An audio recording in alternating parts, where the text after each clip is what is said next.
Uma das perguntas que mais me é feita é sobre a questão do vinho.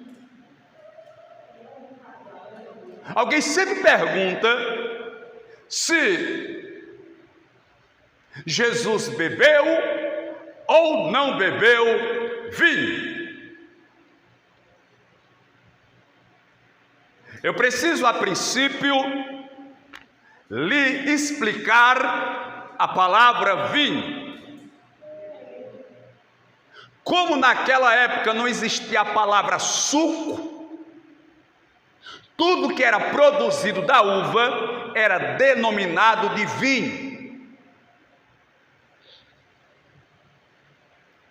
O vinho destilado ou o vinho instantâneo, que era na mesma hora que era pisado a uva e gerava-se o suco.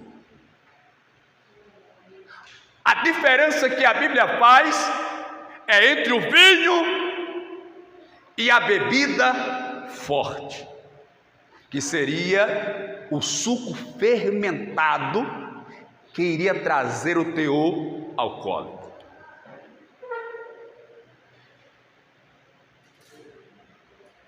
Jesus disse assim: João veio e ele não bebia vinho. Aí veio o Filho do Homem que come e bebe vinho. Aí você diz que ele tem demônio, está escrito isso, os fariseus falando. Mas por que João não bebia vinho? Será se era pelo teor alcoólico do líquido? Não. É porque João, ele era nazireu, assim como Sansão também era nazireu. Alguém também considera Jesus como nazireu. Só que o nazireu raiz, ele não bebia vinho, nem o suco, nem o fermentado, não comia passa, que é a uva seca, não chupava a uva e nada que viesse da videira. Nada que viesse da uva ou do pé da uva, um nazireu poderia comer, degustar, não podia. Talvez você não saiba, mas eu vou lhe dizer isso agora, talvez saiba, esteja deslembrado, mas o vinho na Bíblia representa, é uma representação, o vinho na Bíblia representa alegria, assim como a água representa Jesus, assim como o fogo representa Deus, ou a água representa o Espírito Santo e o pão representa Jesus. O vinho representa a alegria. Quando Deus ele vai dizer para o homem que tinha feito um voto de nazireado, que ele não podia degustar, consumir nada da vinha, nada da uva, que representaria alegria, Deus estava dizendo assim para ele: você não precisa de nada externo, eu sou a sua alegria. É por isso que dentro do contexto espiritual, cristão e evangélico, nós não precisamos de nada do mundo, seja o vinho, a bebida forte, seja as drogas, sejam as farras, sejam os forrós, sejam as baladas, seja o trio elétrico, ou as bandas, ou a prostituição, ou qualquer coisa deste mundo, porque nós já somos, aleluia, realizados e satisfeitos pelo Espírito de Deus que opera nas nossas vidas. Eu estou falando sobre o vinho. Eu estou falando sobre embriagar-se com vinho. A Bíblia fala de uma família, a família dos Recabitas. Recabe era o chefe, era o patriarca, e ele deu uma ordem aos seus filhos, ou várias ordens, aos Recabitas. E entre as ordens que Recabe dará aos seus filhos, que vão seguir a linhagem Recabita, era que eles não deviam beber vinho nem bebida forte. Isso está no capítulo 35 de Jeremias. O texto diz que Deus mandou Jeremias preparar uma sala e colocar um banquete para eles, os recabitas, e no banquete tinha vinho.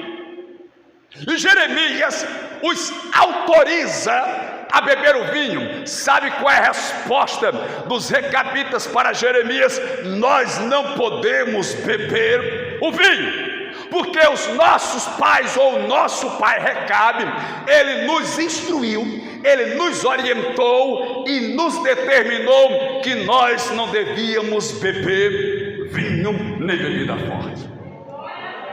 Por que é que Deus vai chamar Jeremias e vai lhe fazer essa proposta? Porque Deus queria mostrar para Israel, aleluia, queria mostrar para os judeus, porque os recabitas, alguns dizem que é das famílias dos quereneus, não era da linhagem abraâmica ou israelita ou judaica, mas ele estava entre os judeus, eles se familiarizaram com os judeus. Deus queria mostrar para os judeus, para os israelitas, aleluia, que a família dos recabitas, eles se devotaram a uma ordem do pai, de um homem que o gerou. Aí Deus estava, de certa forma, dando uma direta, não era nem uma indireta, em Israel, dizendo: ora, se os recabitas obedecem à voz do seu pai, por que é que vocês não obedecem à minha ordem? Porque, senhoras e senhores, alguém às vezes não rouba, não é porque é pecado, é porque tem medo de ser preso. Alguém às vezes não rouba ou não mata, não é porque é pecado, é porque tem medo de ser preso. Tem hora que nós não cometemos o pecado, não é porque temos medo de Deus, é porque temos mais medo do homem e da lei do homem. Mas nessa noite você vai aprender que não é simplesmente necessário ou tão importante temer aquele que mata o corpo e depois não pode fazer mais nada. Teme aquele que depois que matar o corpo pode lançar a alma no inferno, onde o bicho não morre e o fogo nunca se apaga. Eu estou falando sobre o vinho, sobre a embriaguez do vinho. Ora, quando a Bíblia fala que o vinho é símbolo da alegria e que nós não precisamos dele para estarmos felizes, porque Deus é a nossa alegria, é porque ela está querendo nos mostrar que o homem, ele é carente de felicidade. Isso é normal. Só que, segundo o especialista, o que faz uma pessoa entrar em depressão é quando ela imagina que a sua vida vai ser de alegria do começo ao fim. É isso que causa depressão, sabia? Quando você põe na sua mente que a sua vida, ela tem que ser uma vida feliz o tempo todo. Quando o homem ou a mulher coloca na cabeça que a sua vida tem que ser uma vida de sucesso, só de vitória, só de prosperidade, só de felicidade, quando ele sofre alguma derrota, ele se frustra, ele se decepciona, aí começa a entrar em depressão. Mas isso acontece com quem tem falta de Bíblia. Por isso que alguém não vem para o culto de doutrina e é um crente capenga. Mas a Bíblia diz em Eclesiastes 3: tudo tem o seu tempo determinado, e há tempo para todo propósito debaixo do céu. O tempo de nascer, o tempo de morrer, o tempo de plantar, o tempo de colher. Tem o tempo de guerra, tem o tempo de paz, tem o tempo de estar alegre, tem o tempo de estar triste, tem o tempo de falar, o tempo de estar calado, o tempo de tristeza e o tempo de saudade e alegria. A vida do ser humano, ela segue essas duas linhas. Quando eu sou consciente de que a minha vida, ela terá altos e baixos, eu não vou me frustrar, nem me desanimar, nem me decepcionar com nada. Pois bem, eu estou falando sobre o vinho e a embriaguez do vinho. Eu falei dos recabitas, mas a Bíblia também fala de dois sacerdotes, filhos do sumo sacerdote Arão, Nadab e Abiú, que entraram na presença de Deus, diz o texto da Santa Palavra, com fogo estranho, e Deus os matou na hora. E sendo eles mortos, a Bíblia diz que Deus se dirigiu a Moisés, para que Moisés se dirigisse a Arão, e a ordem de Deus foi a seguinte: diga a Arão que não é para chorar. No final do texto, isso está em Números, eu não lembro com clareza a referência, mas está em Número, Deus diz assim para Moisés: Moisés, diga aos sacerdotes que não bebam vinho e entrem na minha presença. Aí você vai me fazer a seguinte pergunta: pastor, Deus matou eles porque eles entraram no santuário embriagado? Talvez não seja esse o motivo pelo qual Deus os matou, por eles terem entrado embriagado no santuário. O motivo pelo qual Deus matou é que eles levaram fogo estranho. Mas sabe por que eles levaram fogo estranho? Porque eles estavam embriagados. E eu quero pregar nessa noite sobre a embriaguez humana e a embriaguez espiritual. Porque todo o problema da humanidade está baseado na embriaguez. A primeira embriaguez foi a da Eva. Pastor, mas a Bíblia não fala ela bebendo nada. Ela se embriagou com as palavras da serpente.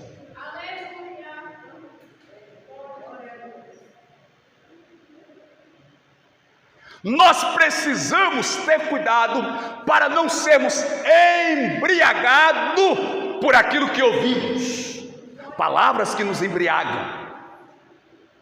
O que é uma pessoa embriagada? É uma pessoa que não enxerga bem, é uma pessoa que não caminha bem, é uma pessoa que não tem equilíbrio, é uma pessoa que está com as suas emoções alteradas. Então, se por acaso alguém falou algo para você e você não está enxergando bem, não está ouvindo bem, não está andando equilibrado, está com as emoções alteradas, você está embriagado. Alguém me embriagou com alguma palavra. E o resultado da embriaguez de Eva e Adão foi que o pecado entrou no mundo e o mundo se tornou maldito. A maldição tomou conta do mundo devido à primeira embriaguez. A segunda embriaguez é uma embriaguez literal. Eu estou falando que o problema do mundo surgiu por causa da embriaguez do homem. Quando você vai para a galeria dos heróis da fé, está no capítulo 11 de Hebreus, vai falar de Abel, vai falar de Abraão, vai falar de Moisés, de Jefté, de Gideão, de Sansão, de Davi, de Salomão, mas também vai falar de um homem chamado Noé, ou Noé.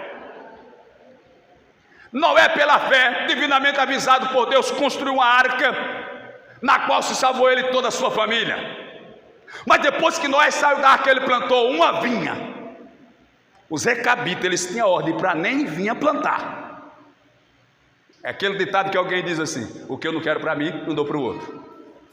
Porque eles podiam plantar e só negociar, mas eles não plantavam, os recabitas. Mas aí o Noé, ele plantou uma vinha, produziu o vinho, bebeu e se embriagou. E daí, a Bíblia diz que ele tinha 3 filhos, Sem, o Cã e o Jafé. O Cã, que era o mais novo, ouviu despido pela embriaguez, porque a embriaguez faz o homem perder o senso, o pudor, o equilíbrio, a noção. Ele se desnudou, tirou a roupa. O Cã o viu pelado e decidiu zombar do próprio pai. Chamou o Sem e o Jafé e disse: o nosso pai está pelado, está sem roupa, e começou a zombar. A Bíblia diz que o Sem e o Jafé pegaram um lençol, um do lado do outro, e vieram de costa, para não ver a nudez do pai, e cobriram o pai Noé, que estava pelado. Quando o efeito da embriaguez passou, contaram para Noé o acontecido. Aí ele disse: bendito seja Sem e bendito seja Jafé, mas maldito seja Canaã. Você já leu na Bíblia que o povo de Deus, Israel, entrou na terra de Canaã e tomou a terra? É, a terra do filho de Jacó, ou melhor, de Noé, que desonrou o pai. Embriaguez é o problema em questão. Então eu preciso saber o que estou ouvindo, com quem estou conversando, com quem estou me comunicando, para eu não ser embriagado pelas palavras, que às vezes não é só uma palavra embriagadora, não é só a palavra alcoólica numa linguagem espiritual ou simbólica, mas é uma linguagem venenosa, peçonhenta, que além de me embriagar, pode também me matar, ou me fazer matar alguém, ou embriagar alguém. Então você precisa ter essa noção. Eu estou falando sobre embriaguez, eu estou falando sobre o poder do vinho, da embriaguez do vinho. Mas para ficar claro para os irmãos, o vinho que naturalmente se usava era o suco. O apóstolo Paulo, ele tem uma carta que ele escreve a Timóteo, e nela ele diz assim: eu aconselho-te que não beba mais só água, mas toma também um pouco de vinho. Deixa eu explicar isso aqui para os irmãos, para a melhor compreensão. E ele fala que ele deve fazer isso por causa da enfermidade que ele tem. Ele morava numa região que a água tinha um teor salino, um teor de sal, que causava doenças. Então Paulo vai dar essa dica e vai dizer para ele o seguinte: não tome água só, mas tome também um pouco de vinho. Mas ele não bebia um copo de água e depois bebia um copo de vinho, não, ele misturava, era isso que ele estava querendo dizer. Misturava água com vinho. Isso também era normal nas festas, nas refeições que ali se desenrolava, se desenvolvia. Porém, a embriaguez mais perigosa é a embriaguez das palavras, irmãos. Glória a Deus. Foi o mal do mundo, a primeira embriaguez de Eva, depois a de Noé. E o caso de Noé é interessante, porque Noé, ele viveu 600 anos e passou 500 anos sem falhar. Depois de 500 anos ele cometeu uma falha. Foi triste.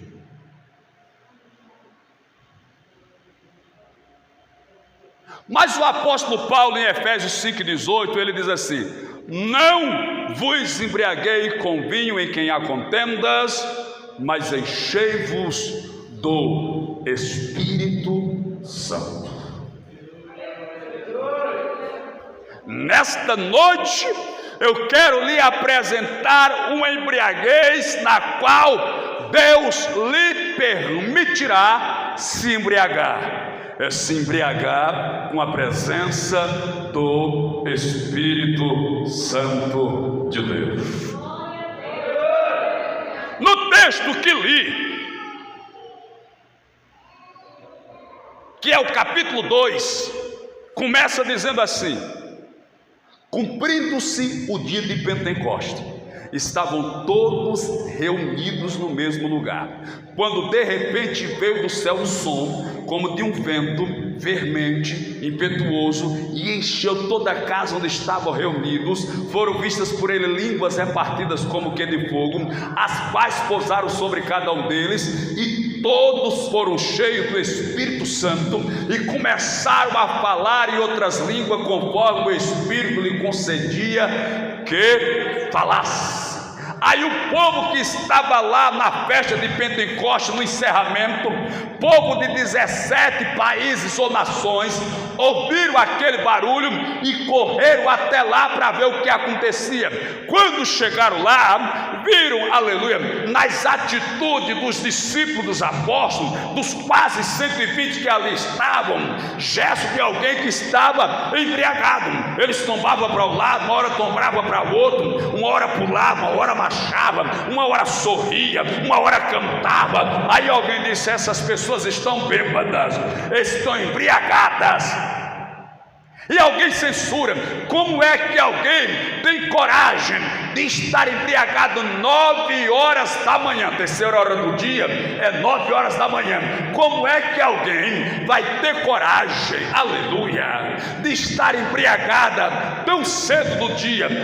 Aí o apóstolo Pedro se levantou, olhou para ele e disse: varões, homens judeus, galileus, e todos vós que habitais em Jerusalém, esses homens não estão embriagados como vocês pensam. A embriaguez que eles estão não é a embriaguez que vocês estão imaginando, aleluia.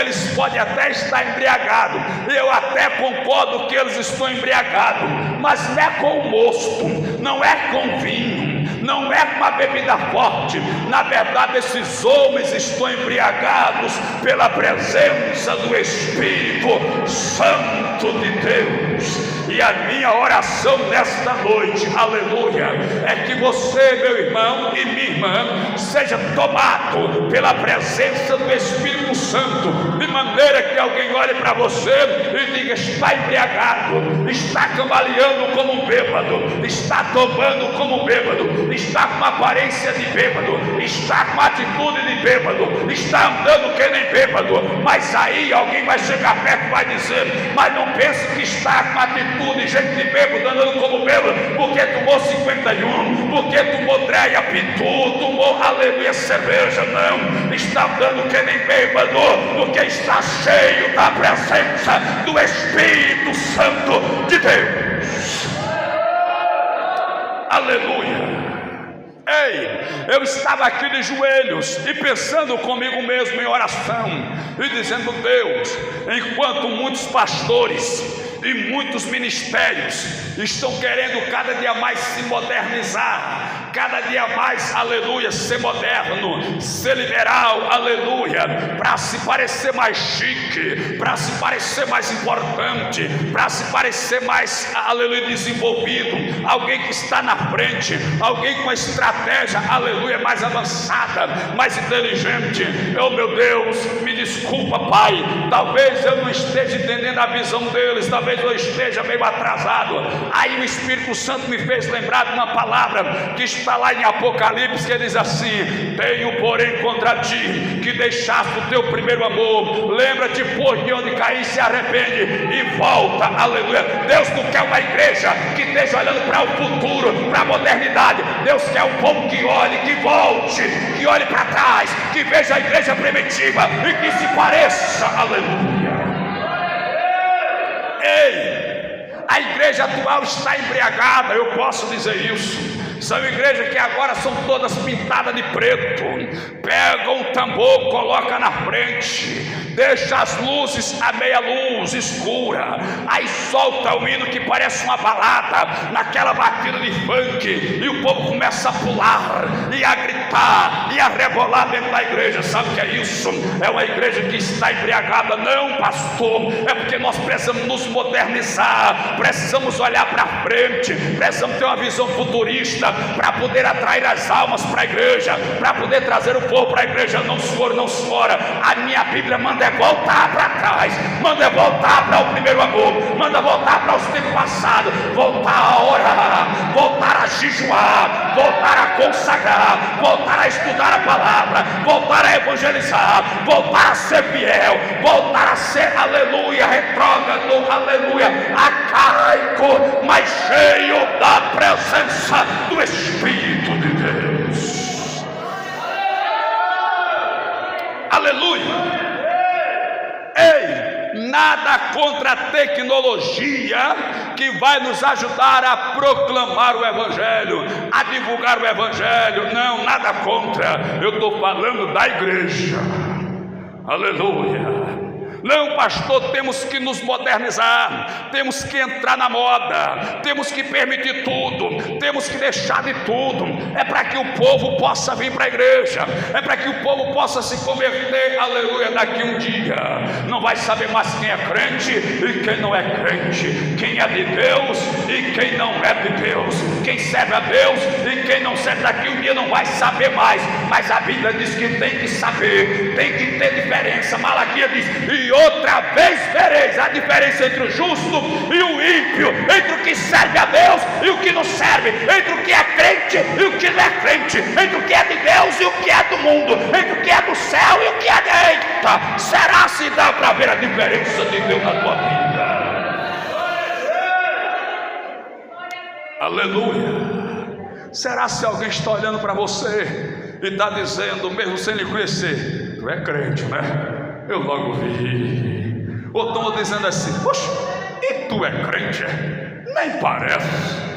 Pois nunca que eu soubesse. Porque é do jeito que tu fala, do jeito que tu anda, do jeito que tu veste, as tuas piadas, o teu comportamento não tem nada a ver com crente. Olha, quem está avaliando não é nem o irmão da igreja, não é nem o pastor da igreja, não é nem o ministério. Sabe quem é que está fazendo uma avaliação? O filho de Belial, o bebedor de pitu, aleluia, o prostituto e adúltero, que não tem Deus na vida, que não tem Deus no coração, que não teme a Deus, está olhando e está vendo que não tem Deus na tua vida, aleluia. Se eu fosse você, eu dizia, eu vou me converter, eu vou aceitar Jesus de novo. Não pode ser um negócio desse não, porque tem que ter diferença. Mas sabe o que está acontecendo? A igreja está embriagada. Alguém disse, eu falo com tristeza. A igreja enricou. Eu falo no contexto nacional e até global. A igreja enricou. A igreja está rica.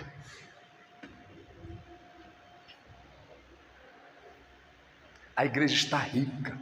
Os pastores estão milionários. Estão poderosos. Poderosos demais. Tem coisas que por um lado você fica feliz, por outro você fica triste e até preocupado. Porque a igreja primitiva começou assim. Quando o imperador Constantino, no ano 320 depois de Cristo, ele se converteu, o imperador de Roma, ele se converteu e disse, agora vou ser cristão também. Aí ele começou a assalariar os bispos. Anos depois, o cristianismo, que era uma religião clandestina, se tornou a religião oficial do Império Romano, tanto que hoje a sede da igreja católica em Roma, se tornou a igreja oficial de Roma. Os homens ganhando salário, os bispos para ser bispo. Para você ter noção, o Constantino, ele dava uma moeda de ouro para quem aceitasse descer as águas, aceitasse ser batizado na igreja cristã, sendo que ele só se batizou nos últimos dias da sua vida, mas ele dava uma moeda de ouro, então vinha gente de todo jeito para se batizar, porque ia ganhar uma moeda de ouro do imperador.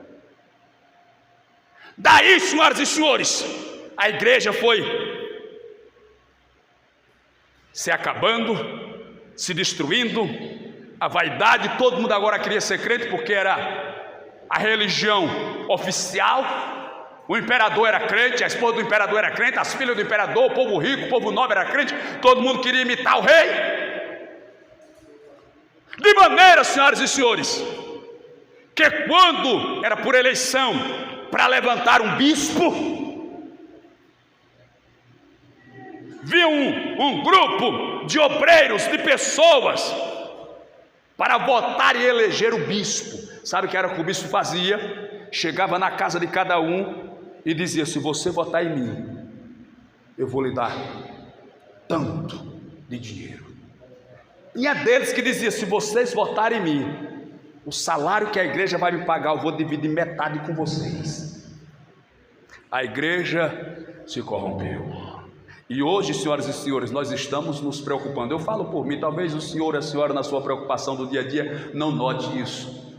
Mas a igreja, ela está se tornando forte e poderosa no Brasil e no mundo. Claro que Satanás está com raiva, está querendo impedir. Se você não sabe, pela primeira vez na história do Brasil, um pastor foi indicado ao STF. Pastor André Mendonça, membro das Assembleias de Deus, Ministério de Madureira em Brasília, foi indicado pelo presidente Bolsonaro para ser ministro do STF. A igreja se tornando empoderada na terra. Homens ricos. Edir Macedo mesmo, em um dos seus vídeos,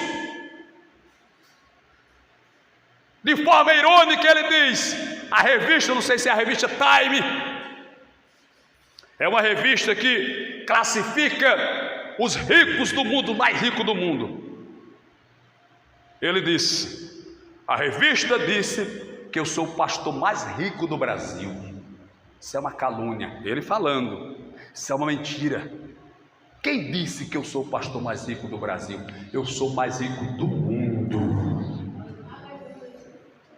São homens que a grandeza deles está em ter dinheiro, enquanto que a Bíblia diz que Pedro e João, quando iam orar no templo, encontraram o paralítico que pediu uma esmola. Eles disseram: nós não temos prata e nem ouro, mas o que nós temos, aleluia, isso nós te damos em nome de Jesus Cristo de Nazaré. Levanta-te e anda. Sua igreja que tem muita prata, muito ouro, muita riqueza, muito dinheiro, muita influência, mas está faltando Jesus de Nazaré.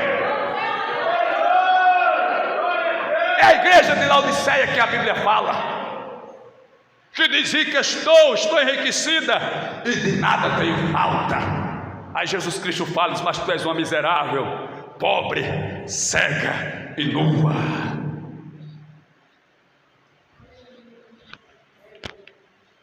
E Jesus ainda disse assim: eis que estou à porta e bato, se alguém ouvir a minha voz e abrir a porta, eu entrarei, cearei com ele, ele comigo. Isso está sendo escrito a uma igreja, uma das 7 igrejas da Ásia, que ficou tão forte, tão poderosa, tão rica, que achou que não precisava mais de Jesus e expulsou Jesus. E Jesus teve que ficar do lado de fora, batendo na porta, querendo entrar novamente. Aleluia. Ei, deixa eu ser sincero aqui com você, e eu espero que você siga o meu raciocínio e esteja comigo nesse propósito. Pode faltar prata, pode faltar ouro, pode faltar dinheiro, pode faltar tudo, mas jamais permitiremos que falte a presença de Jesus de Nazaré. Aleluia.